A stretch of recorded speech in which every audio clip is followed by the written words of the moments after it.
आत्मा का अनुभव बस एकमात्र नित्य है।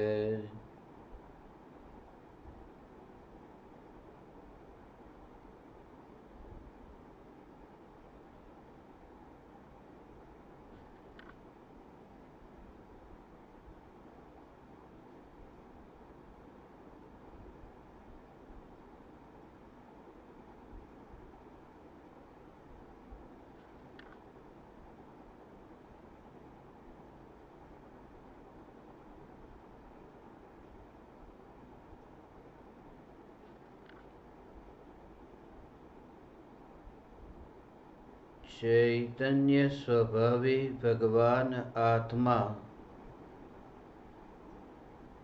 अनादि अनंत शुद्ध चैतन्य मात्र है,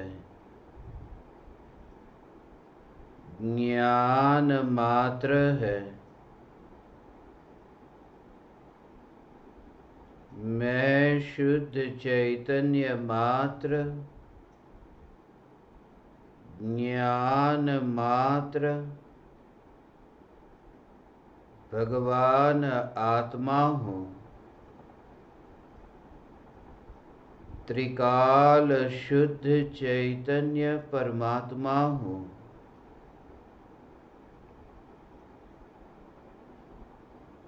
अनंत गुणाधिपति,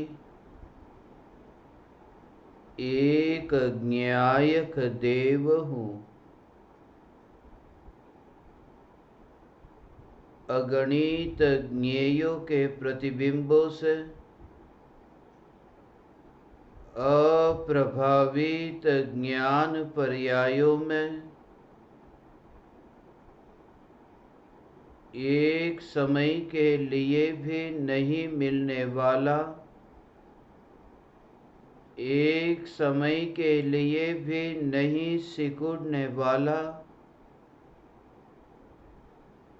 त्रिकाल ध्रुव चैतन्य सत्ता मात्र भगवान आत्मा हूँ।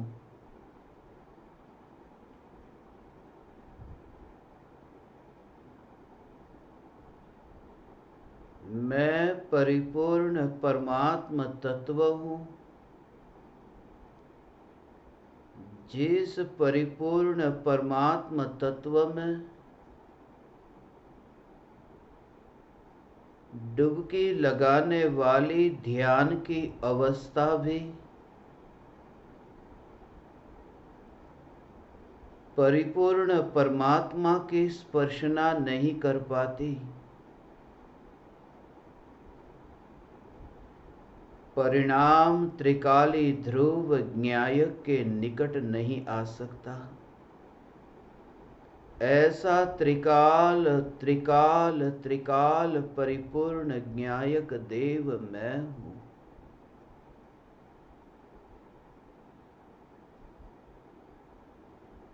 इस मिट्टी की रचना किसी भी प्रकार की हो, मिट्टी किसी भी आकार में परिणमित होती हो, मगर मिट्टी के परिणमन का कर्ता आकाश नहीं है। आकाश सदैव मौन है। आकाश सदैव निर्विकल्प है। आकाश सदैव अस्पर्शी है। मिट्टी तरह तरह के रूप को धारण करे और उस रूप का त्याग करे, मगर मिट्टीमयी नहीं होने वाला आकाश अखंड है। यह चैतन्य आकाश मैं हूँ। यह चैतन्य आकाश मैं हूँ जो मिट्टी का कर्ता होने जाता नहीं। इस देह की रचना हुई, उस रचना में मेरा कोई भी विकल्प काम में आया नहीं। इस देह में निरंतर अवस्थाएं पलट रही है, मगर कोई भी विकल्प काम में आता नहीं। आत्मा का विकल्प देह के परिणमन में कारण क्यों नहीं बनता? ये विकल्प से देह की क्रिया क्यों नहीं होती? जैसे भाव भाता हूं ऐसा देह का कार्य क्यों नहीं होता? जैसा भाव भाता हूं, कौन भाता है?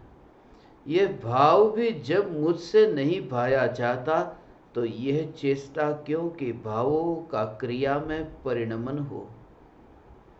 ये भाव क्रिया के कर्ता बने। जब त्रिकाल ध्रुव सत्ता का दर्शन होता है तो इन भावों का भी कर्तृत्व नहीं रहता।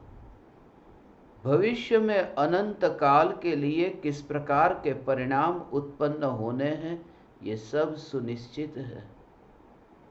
अनंत काल की पर्याय जब सुनिश्चित है, अनंत काल के परिणाम सुनिश्चित है, फिर उन परिणामों में फेरफार करने की वृत्ति क्यों?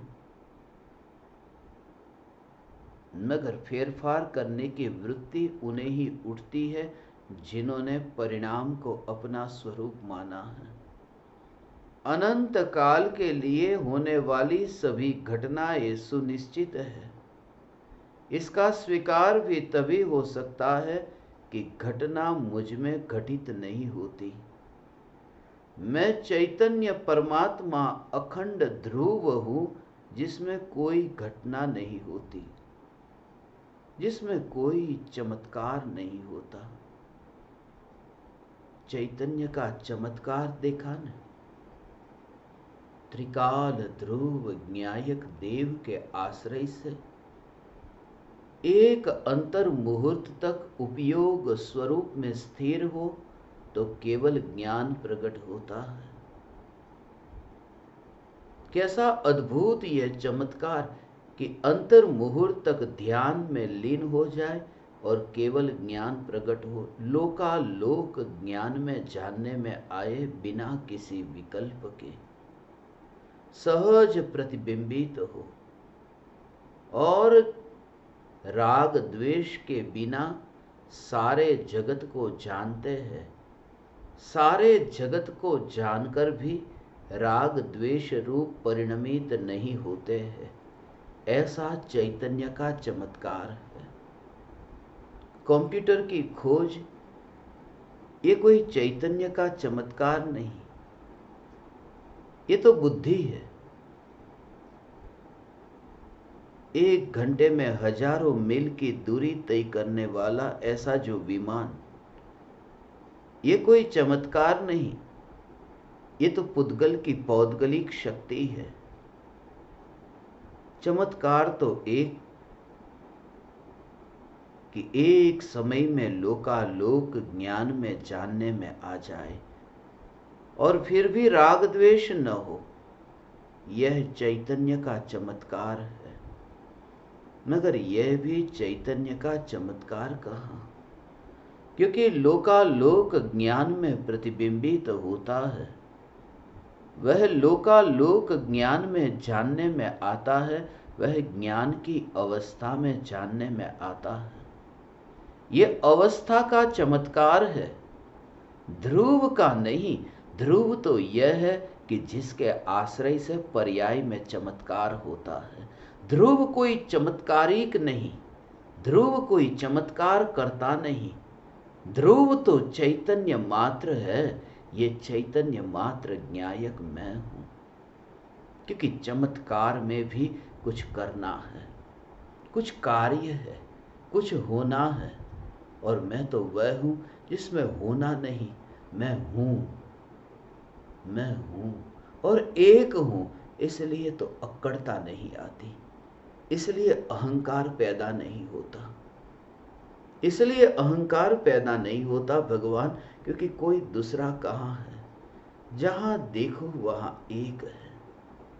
बाहर निकले और जहां दूसरे का विकल्प आए तो फिर भेद खड़ा हो, तो फिर कुछ नया करने का विकल्प हो।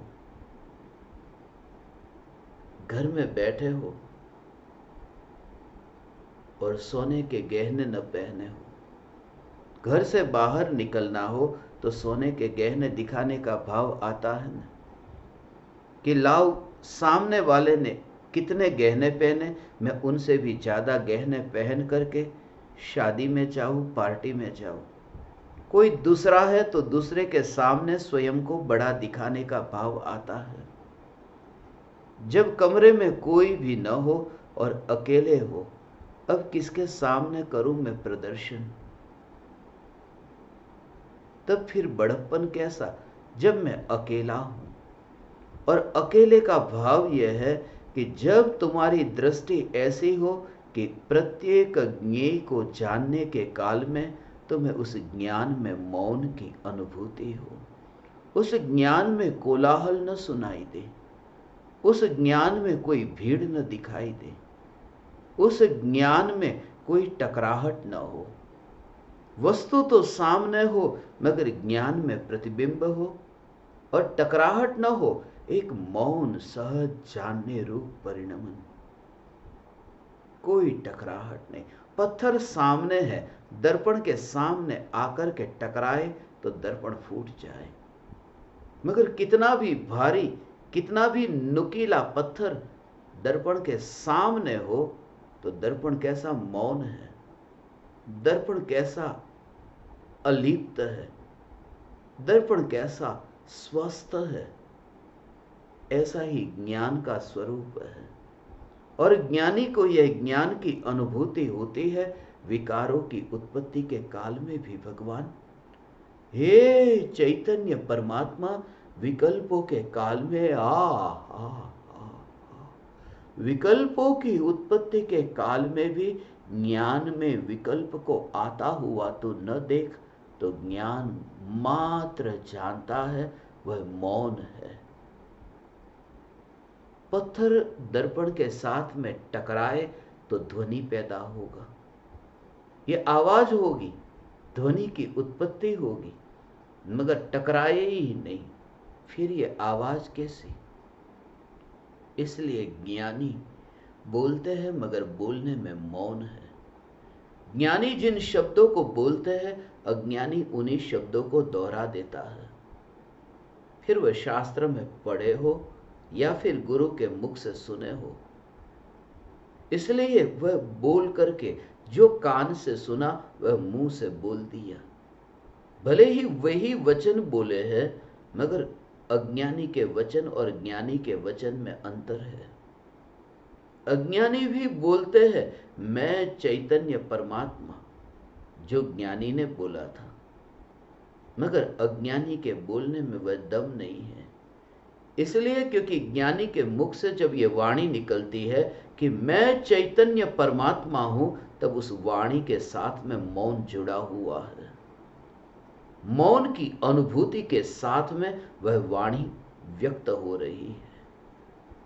अज्ञानी के पास में वह मौन नहीं, सिर्फ वाणी है। इसलिए वहां कोलाहल होता है, इसलिए वहां टकराहट होती है, इसलिए वहां विवाद होता है, इसलिए वहां संवाद नहीं हो पाता, और संवाद नहीं होता तो समाधान नहीं होता।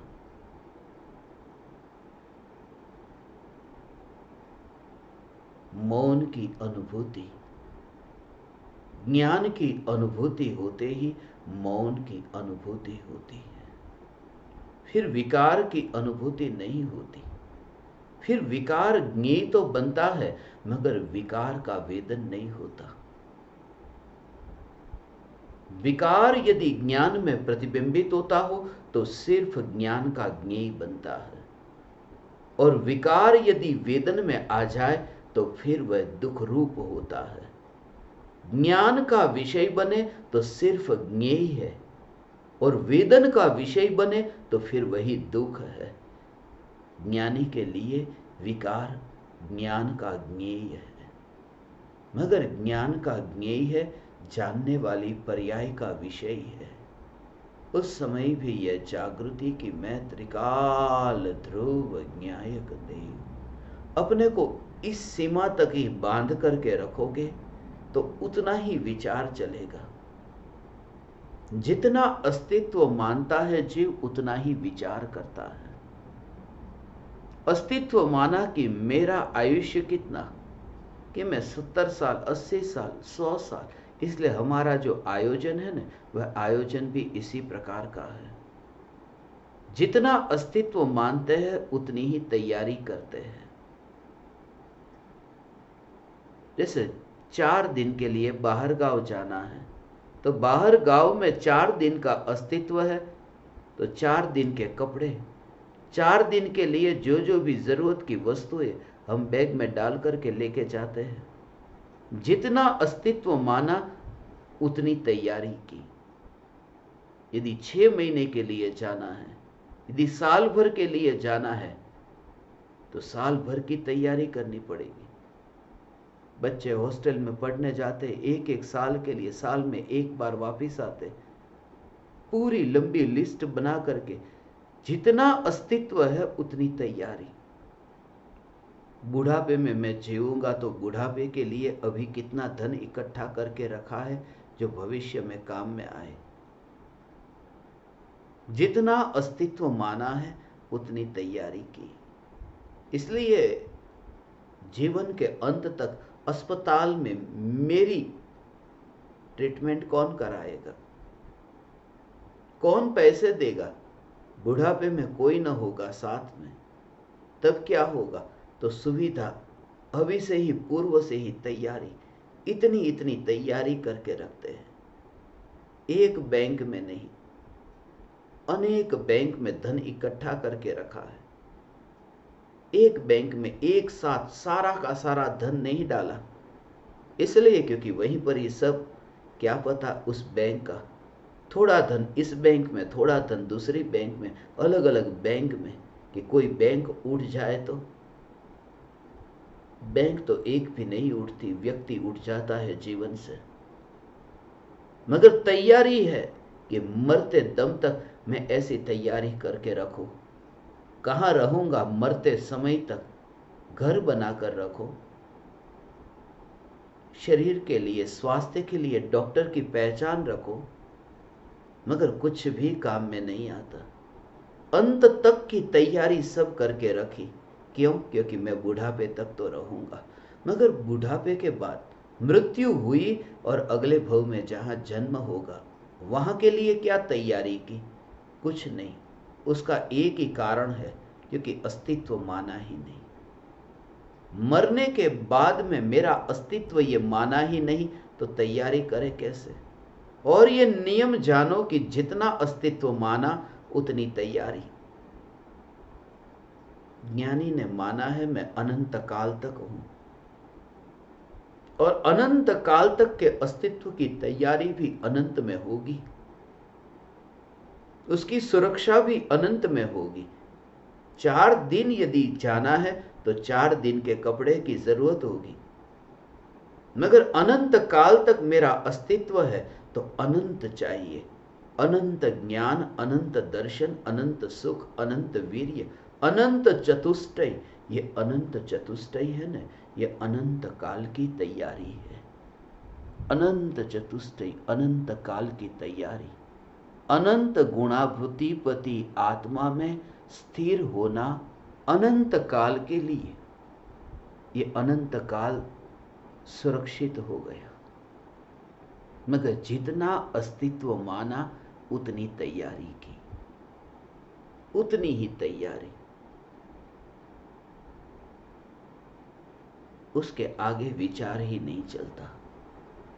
और ज्ञानी ने अनंत काल के लिए स्वयं का अस्तित्व माना, और इस वजह से इस भव की जो तैयारी है वो तैयारी इतनी मूल्यवान नहीं रहती। फिर बस इतना ही है, काल अनंत है और ये कुछ ही बरसों का खेल है, कुछ ही बरसों का खेल है। आधी से ज्यादा जिंदगी तो पूरी हो गई, ये नजर के सामने दिखाई दे रहा है। ये कुछ ही बरसों का खेल है और उसमें ये एक अवसर मिला है भगवान, ये एक अवसर मिला है उस स्वरूप को समझने का कि जीवन का अंत आए उससे पहले अनंत की पहचान का, जिसका कोई अंत नहीं। ये लंबी यात्रा के बाद में अनंत की यात्रा का अवसर प्राप्त हुआ है।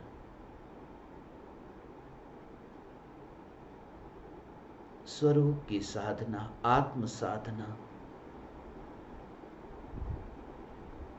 इसलिए हे ज्ञान दीपक, प्राण लगा करके सर्वस्व समर्पण का भाव ही तुमने नहीं समझा।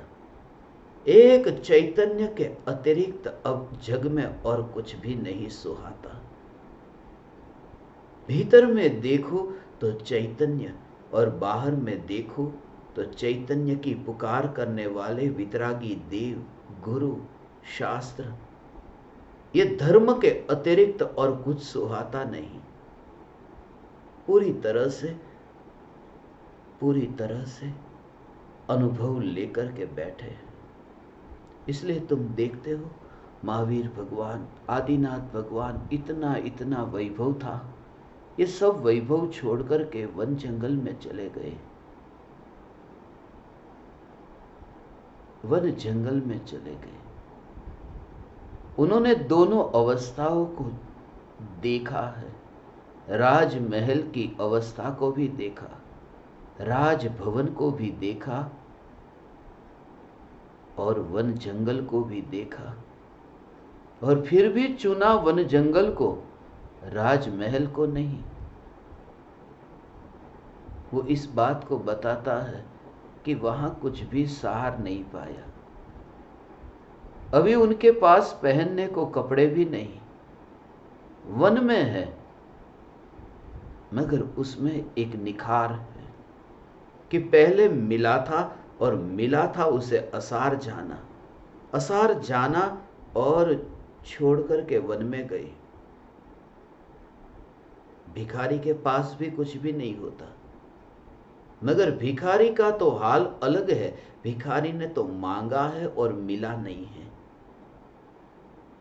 मुनिराजों की दशा तो ये थी कि मिला हुआ था और फिर भी असार जाना, इसलिए उनकी वो जो दशा है वो निखरी हुई दशा है। और उस समय भी उन्हें ये भाव न आए कि कुछ मैंने छोड़ा। विकल्प विकल्प विकल्प का अनुभव करने जाते ही नहीं। लाओ में विकल्प का अनुभव करो, विकल्प कैसा है। इसलिए बाहर से बाहर ही कार्य हो जाता है, भीतर नहीं। ये गाड़ी रास्ते पर चलती है और रास्ते पर ही रुकती है, रास्ते से ही गुजर जाती है, महल के भीतर आती ही नहीं है। ऐसे ये भेद विज्ञान की दशा ज्ञानी को सदा काल है। इसलिए मृत्यु नहीं होती, क्योंकि महल के बाहर रास्ते पर मैं जाता नहीं कि गाड़ी के नीचे मैं आऊं और गाड़ी मुझे कुचल दे। मैं महल से बाहर निकलता नहीं और ये गाड़ी महल के भीतर आती नहीं। गाड़ी की यात्रा सिर्फ मार्ग तक है, महल के अंदर नहीं। और ज्ञानी को यह जागृति है। जो भी विकल्प विकल्प विकल्प की गाड़ी ये जो चल रही है, विकल्प बाहर आंगन में है, महल के भीतर नहीं। कोई भी विकार चैतन्य के भीतर नहीं, बाहर है। और मैं बाहर गया नहीं, मैं बाहर जाऊं ऐसा मेरा स्वभाव ही नहीं। वहां तो बाहर और भीतर का भेद ही नहीं, बाहर और भीतर का भेद नहीं, एक सत्ता मात्र की अनुभूति। तुम जैसे अपने घर के अंदर हो, हॉल में हो, और तुम कोई पूछे कि कहां हो, तुम कहते हो मैं अंदर हूं। मगर कोई व्यक्ति, तुम्हारी पत्नी ही कमरे में है और वह ये कहती है कि मेरा पति अभी बाहर है। अब तुम अंदर हो या बाहर हो, जब तुम कमरे में जाते हो तब तुम्हें ऐसा लगता है मैं अंदर गया, मगर पत्नी बाथरूम में है, वो कहती है कि पति बाहर है। बाहर और अंदर का कोई भेद ही नहीं। बाहर और अंदर के लिए कोई दूसरा चाहिए, कोई अपेक्षा चाहिए।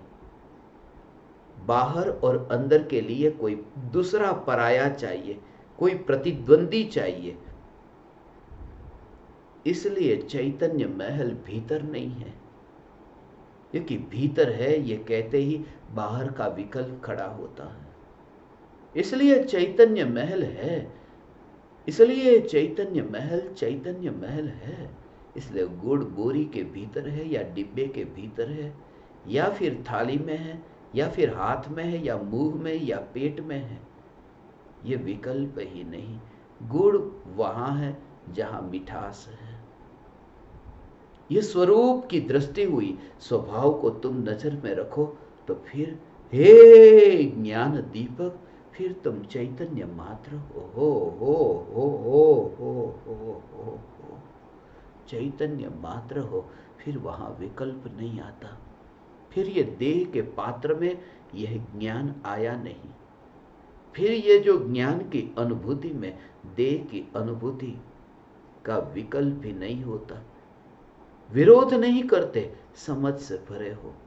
तोड़ फोड़ करने की जरूरत नहीं, देह को फेंकने की जरूरत नहीं, नष्ट करने की जरूरत नहीं, सिर्फ जागृति। मिठाई को चम्मच से उठाया, चम्मच को तोड़ने को नहीं कह रहा हूं। जब मिठाई को चम्मच से उठाया जा रहा है और मिठाई जीभ पर आए, तुम पूरी तरह से जागृत रहो, और यह जागृति तुम्हें रहती है, इसलिए तो तुम चम्मच को फेंक नहीं देते। तुम जानते हो कि ये मिठास है, ये मिठास ये मिठाई की है, चम्मच की नहीं। इसलिए चम्मच को चबाने नहीं लगते, चम्मच को सहज ही द्वेष किए बिना सहज दूर कर दिया। जैसे ही मिठाई जीभ पर आई और चम्मच को हटा दिया। ज्ञान की अनुभूति हो, चैतन्य की अनुभूति हो, तो ये इंद्रियां इतनी सहज हट जाती है। फिर वहां ज्ञान की अनुभूति में भगवान आत्मा, हे ज्ञान दीपक, फिर ये देह वहां बीच में आता नहीं। फिर देह बीच में नहीं आता, फिर परमाणु नहीं आते बीच में। मैं ज्ञायक देह, मैं परमाणु नहीं। इसलिए परमाणु को दूर करने के लिए जाओ। एक समय के लिए भी ये दीवार को तोड़ने का भाव नहीं आता। दीवार को तोड़ देने का अर्थ तो आत्महत्या है। ये भाव आत्महत्या है। दीवार को तोड़ना नहीं, तोड़ने का भाव आत्महत्या है। क्योंकि तोड़ने के भाव में परद्रव्य का कर्तृत्व है। परद्रव्य का कर्तृत्व निज आत्मा का घात है। यह आत्महत्या है। ज्ञानी को यह जागृति, और जब मैं तुमसे यह कहूं कि ज्ञानी को यह जागृति, तुम अपने को अज्ञानी अज्ञानी कब तक मानते रहोगे? लाओ, तुम बल लाओ, मगर ज्ञानी के लक्षण तुम में आए। ज्ञानी के जैसे ही तुम्हारी फिर चाल हो, ज्ञानी की तरह ही तुम्हारी फिर सोच हो, ज्ञानी की तरह ही तुम्हारा तत्व विचार और चिंतन धारा हो। जैसे बच्चा पिता की तरह चलता है, जैसे बच्चा है, जैसे पिता चले ऐसे चलता है। बच्चा है, पिताजी हाथ जोड़ करके मंदिर में खड़े हैं, बच्चा उनके पास में खड़ा हो जाता है और पिताजी की तरह ही हाथ जोड़ करके भगवान के सामने नमस्कार करता है। वो पिता की तरह ही करता है, पिता को आदर्श मान करके जैसा आप करते हो। है बच्चा, मगर वो कुछ ऐसा ग्रहण कर रहा है अपने में। ये तो क्रिया की बात हुई। संग में रहने का, गुरु की संगति में बैठने का यही प्रयोजन है कि वहां जिस ज्ञान की अनुभूति हो रही है, तुम में क्या वह अनुभूति हो रही है? क्या तुम्हें राग का विकल्प सिर्फ ज्ञेय मात्र दिखता है, या फिर वेदना का कारण बनता है? क्या तुमने राग को भीतर आता हुआ देखा है, या फिर रास्ते पर चलती गाड़ी की तरह देखा है? फिर तुमने अपने पर विकारी ऐसी मोहर लगा दी है कि स्वयं में ज्ञायक मात्र ये मोहर लगी है। मैं ज्ञायक मात्र, मैं चैतन्य मात्र। विकार विकार विकार विकार से मेरा कोई प्रयोजन नहीं। कोई भी विकार हो उसका मालिक मैं नहीं बन जाता। फिर वह मारुति 800 हो या फिर वह रोल्स रॉय हो, मालिक मैं नहीं बन जाता। रास्ते से गाड़ी गुजरी है, यह जागृति। कोई भी विकल्प हो, पाप का विकल्प हो, पुण्य का विकल्प हो, उछलो मत, आनंद मत लो। उन विकल्पों का आनंद मत लो। विकल्पों का आनंद इसलिए लेते हो क्योंकि विकल्प को यहां आता हुआ मानते हो। ज्ञानी विकल्पों में से आनंद इसलिए नहीं मानते, जो आया ही नहीं उसका आनंद क्यों, जो आया ही नहीं उसका दुख क्यों, जो आया ही नहीं। जब तुम्हारे पास में लॉटरी लगी नहीं और धन आया नहीं, तुम आनंद नहीं मनाते। जब आया ही नहीं, कुछ हुआ ही नहीं, तो आनंद कैसे मनाओ। कोई विकल्प मेरे अंदर आया नहीं, इसलिए मैं विकल्प का वेदन नहीं करता। विकल्प वेदन में आता ही नहीं। ज्ञान ज्ञान ज्ञान। और दुख का भी वेदन हो ना। सम्यक दृष्टि ज्ञानी को जितने अंश में राग है उतने अंश में दुख है, मगर उस दुख के वेदन में भी वेदन नहीं है, उस दुख के वेदन में भी ज्ञान ज्ञान और ज्ञान ही है। क्योंकि वेदन ये नहीं जानता कि मैं वेदन हूं, वेदन को भी जानने वाला तो ज्ञान है। दुख को जानने वाला दुख नहीं है, दुख को जानने वाला ज्ञान है। इसलिए तो वह जान लेता है, इसलिए तो वह जान लेता है, इसलिए तो जो मध्यस्थ है वह जान लेता है। वो मध्यस्थ है। मध्यस्थ का भाव समझते हो भगवान? मध्यस्थ का भाव यह है कि एक व्यक्ति जो है उसने पहले को भी देखा और दूसरे को भी देखा। पहले और दूसरे दोनों को जो देखता है, पहले को जन्म लेता हुआ, जीता हुआ, मरता हुआ देखा, दूसरे को जन्म लेता हुआ, जीता हुआ, मरता हुआ देखा, मगर कुछ भी न हुआ, सिर्फ देखता रहा। यह मध्यस्थ, ये मध्यस्थ का भाव। जब कभी तुम्हें ऐसा लगे न कि दुख, बहुत दुख हो रहा है, अब दुख कम हो गया, थोड़ी देर पहले मुझे बहुत दुख हो रहा था, अब दुख कम हो गया, या फिर ऐसा लगे कि मुझे थोड़ी देर पहले इतना ज्यादा दुख नहीं था, अब मेरा दुख बहुत बढ़ गया है। अब वो कम दुख था वो तो गया, अब तो ज्यादा दुख आया। इन दोनों को जानने वाला जो है वह जानने वाला दोनों से अलग है। वह दोनों से अलग है, वह जानने वाला ज्ञान है। ये इसलिए क्योंकि दुख दुख को जानता नहीं है। दुख में जो तीव्रता और मंदता आती है उसे जानने वाला ज्ञान है। और ज्ञानी ये जानते हैं कि दुख कितना भी बढ़ जाए, मगर ज्ञान ज्ञान ज्ञान ज्ञान ज्ञान ज्ञान ज्ञान की ही स्पर्शना से बस वह विकल्प ही नहीं रहता। ज्ञान की स्पर्शना, विकल्प ही नहीं रहता। दृष्टि बदल गई न, अब ज्ञान दिखाई देता है।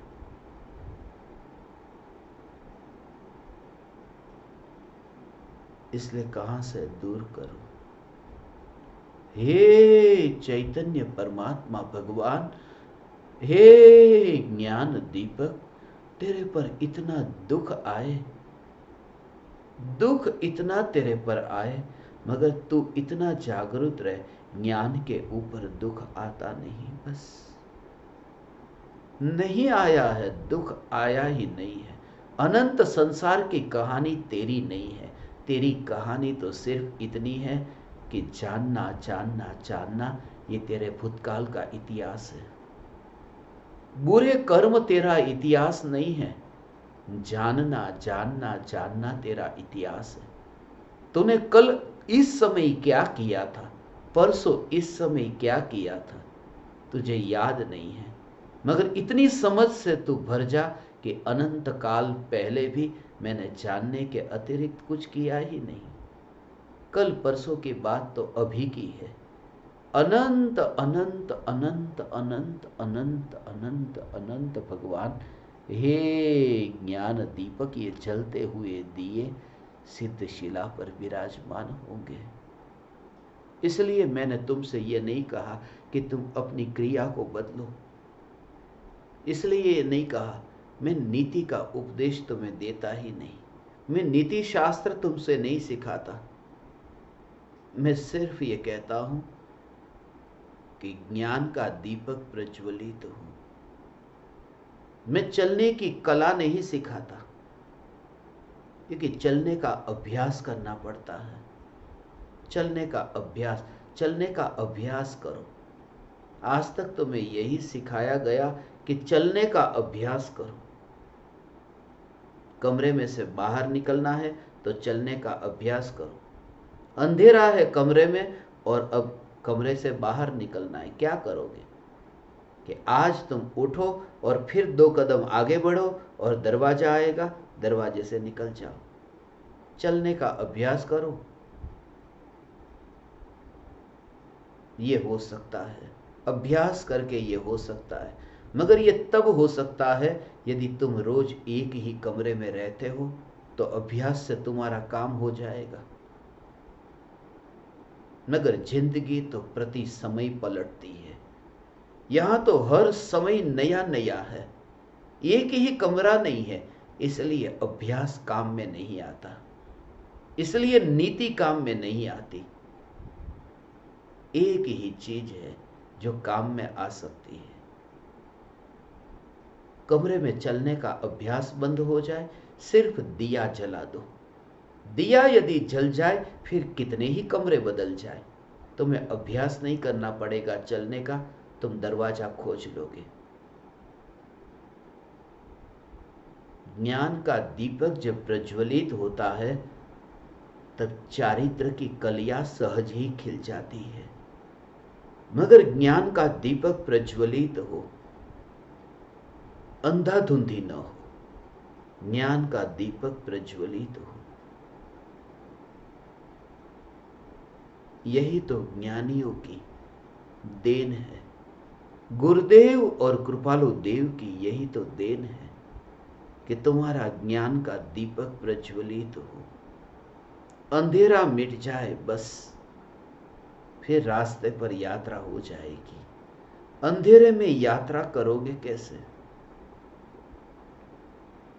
इसलिए कहते हैं पहले के जमाने में रात के समय रास्ते बंद हो जाते थे। रास्ते बंद नहीं हो जाते थे, रास्ते तो रहते थे। कोई दरवाजा, कोई ताला थोड़ी लगता था। मगर रात के समय रास्ते बंद हो गए, सिर्फ इतना कि सूर्य का प्रकाश उसके ऊपर नहीं पड़ता, मार्ग प्रकाशित नहीं होता। इस वजह से ये कहते कि रास्ते बंद हो गए।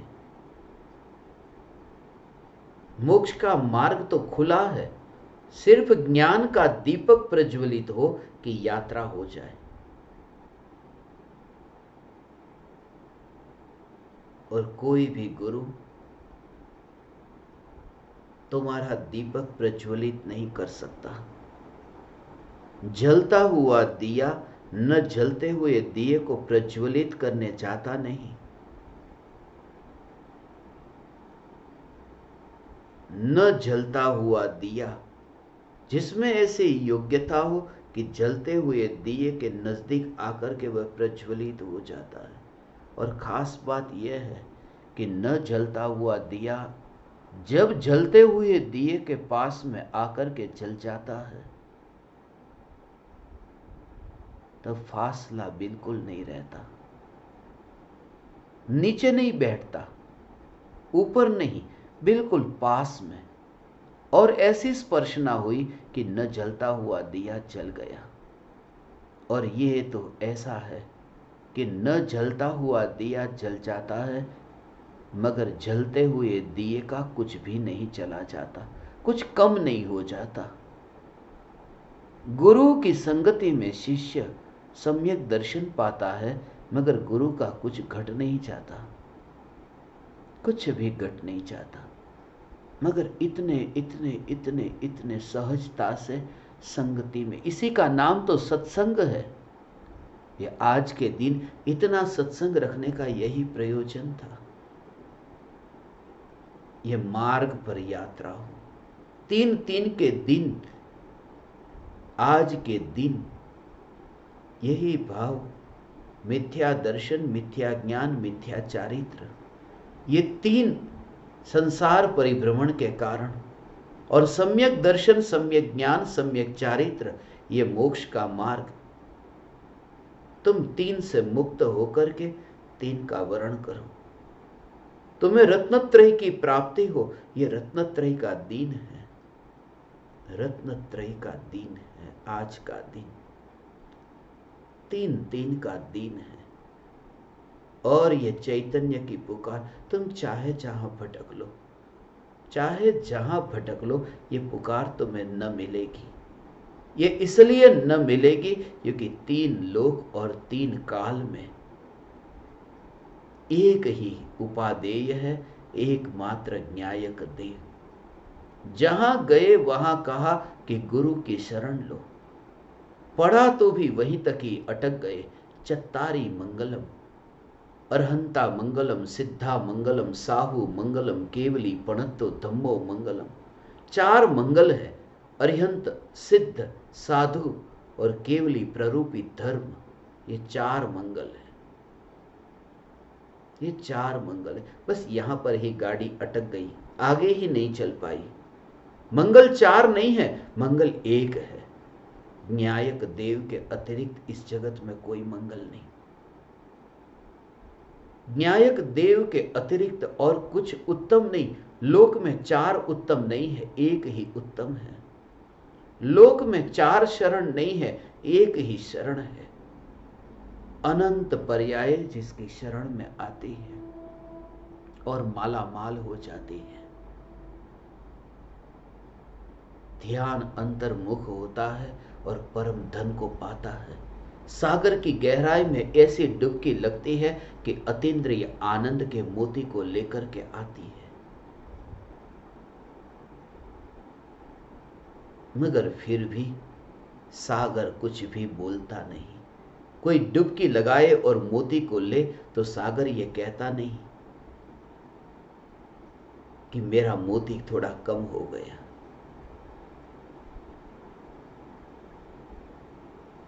पर्याय में आनंद का भोग होता हो, मगर मेरे में से कुछ भी कम नहीं होता। जिसमें से कुछ भी कम नहीं होता, ये न्यायक न्यायक न्यायक न्यायक न्यायक न्यायक मैं हूं भगवान। ओ ओ ओ 3 लोक और 3 काल में, ओ 3 लोक 3 काल में ये त्रिकाल ध्रुव चैतन्य परमात्मा, जिसमें कोई भेद का विकल्प नहीं। वो 7वें नरक में नारकी हो, सर्वार्थ सिद्धि के देव हो।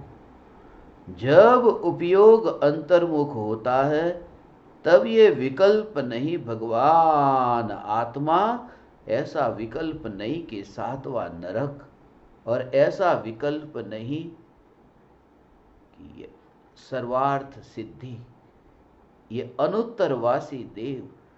न स्वर्ग का विकल्प, न नरक का विकल्प। सम्यक दर्शन प्रकट हुआ और अंतर्मुख उपयोग हुआ, वहां आकाश का विकल्प नहीं। जैसे आकाश का विकल्प नहीं, ऐसे काल का विकल्प नहीं कि कितने बजे सम्यक दर्शन हुआ, किस काल में हुआ। काल का विकल्प तो त्रिकाली का अनादर है। काल का विकल्प तो त्रिकाली से मुंह मोड़ना है। इसलिए ज्ञानी की जागृति किसी भी भेद में मैं नहीं। मैं चैतन्य परमात्मा, मैं त्रिकाल ध्रुव न्यायक देव, मैं त्रिकाल ध्रुव न्यायक देव। बिल्कुल विरोध किए बिना, कोई विरोध किए बिना, मांस कह के विरोध मत करो, खून कहते ही विरोध मत करो, ये सोच में भी आए न, विरोध मत करो, अनादर मत करो, घृणा मत करो, ये मांस के प्रति इतनी घृणा मत करो।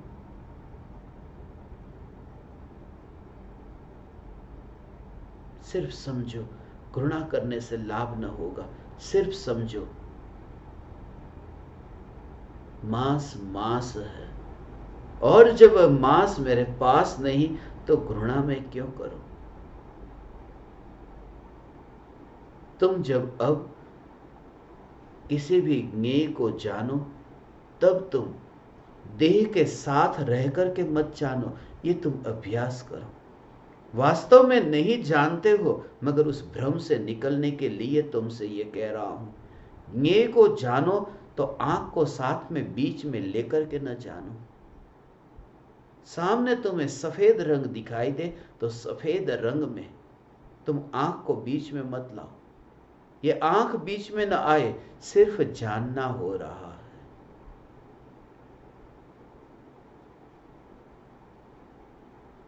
जानना जानना जानना जानना हो रहा है।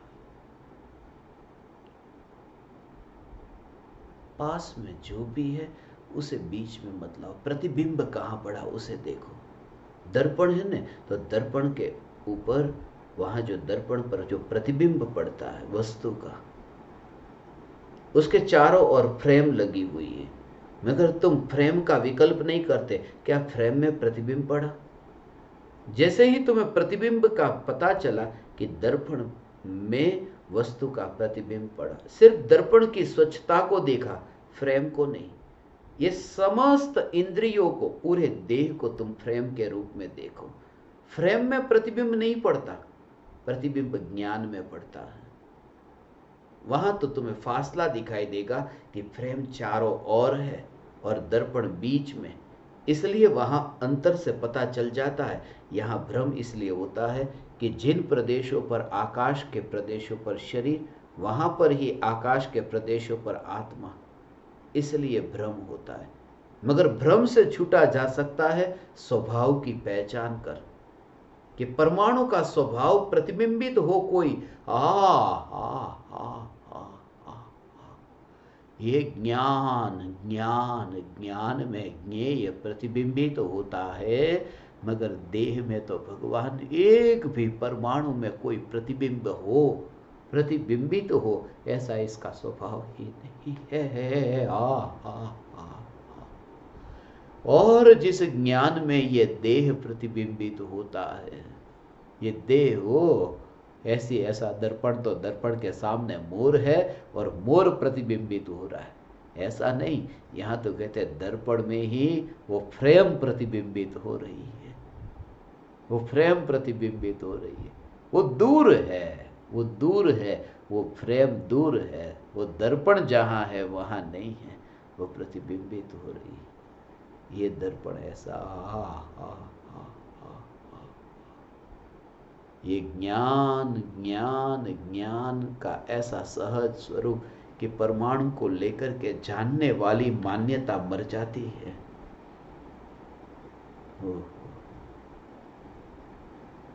अंदर का एक स्वभाव, फिर उस दर्पण को तुमने पैकेट में बांध करके रखा हो न, कागज ऊपर लगा रखा हो, कपड़े के ऊपर लिपट करके रखा हो, मगर दर्पण की जो स्वच्छता खंडित नहीं हुई, वो स्वभाव बदल नहीं गया। सिर्फ इतनी सी बात है, उस फ्रेम को भी तुमने कपड़े से ढक करके रखा, ये देह के ऊपर वस्त्र पहने हुए है,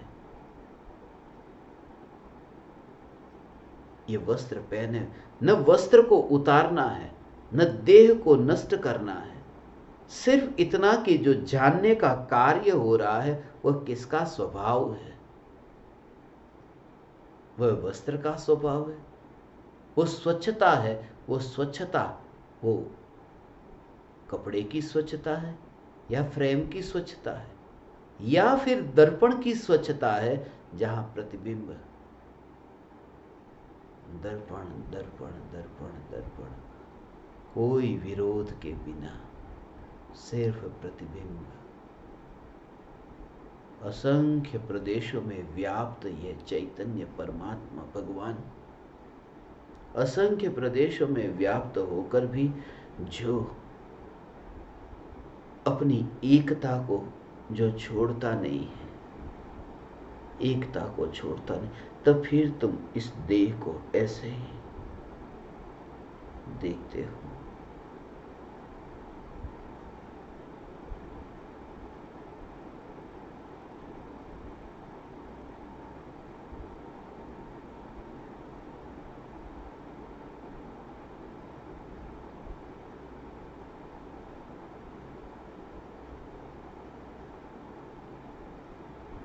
पर्यायी द्रव्य के संग अभेद होती है, जिसमें देह बीच में न आया, बस यही पर्याप्त है।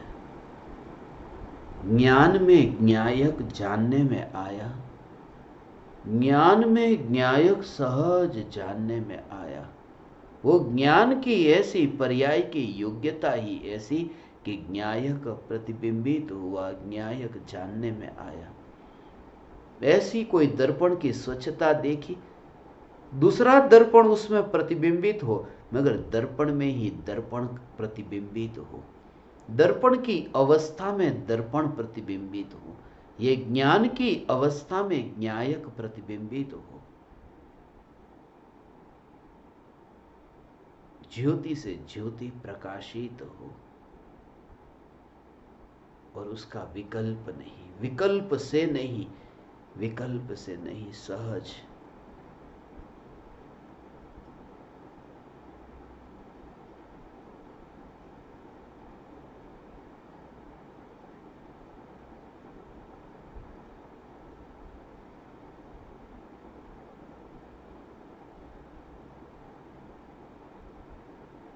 इसी वजह से ये सहजता ही आनंद का कारण बन जाता। सहज,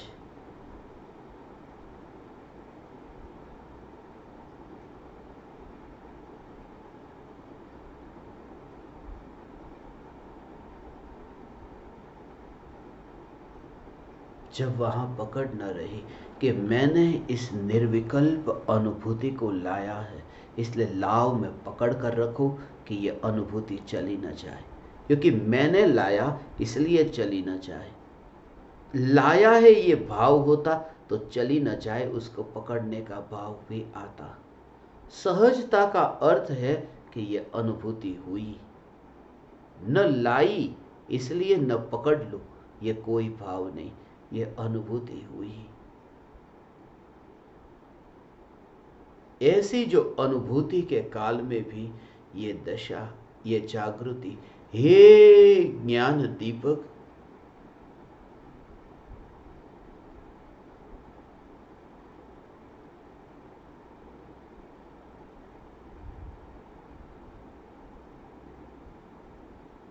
ये त्रिकाल त्रिकाल त्रिकाल त्रिकाल, न्यायक न्यायक न्यायक, एक समय के लिए भी अब भेद नहीं पड़ता। अब तुम्हें वह विकल्प नहीं आएगा। अभी तुम बैठे हो ने, अब थोड़ी देर बाद में लेटने जाओगे ने, सोने जाओगे ने, ये भेद तुम्हें होगा, अभी बैठा अभी लेटा। बस ये देह वाली दृष्टि निकाल करके ज्ञान का घनपिंड हूं, ज्ञान का घनपिंड हूं, ये देह की क्रिया को इतनी अलग रखोगे तो ज्ञान में भेद न दिखेगा, ये ज्ञान में भेद न दिखेगा। वो स्वरूप को ही देखो कि चम्मच अभी खड़ी है, चम्मच अभी लेटी है, मगर वो जो मिठाई, उसकी जो मीठापन उसका जो है, उस मीठापन को ही तुम देखो, चम्मच की अवस्था को न देखो। ये प्रयोग तुम करो रात को सोने से पहले। ये देह की क्रिया कुछ नयापन तुम्हें न लगे कि पूरी दिन भर में बाजार में घुमा था, अब मैं लेटा, नहीं, वो किसी और की बात है। ज्ञान का घनपिंड मैं हूं,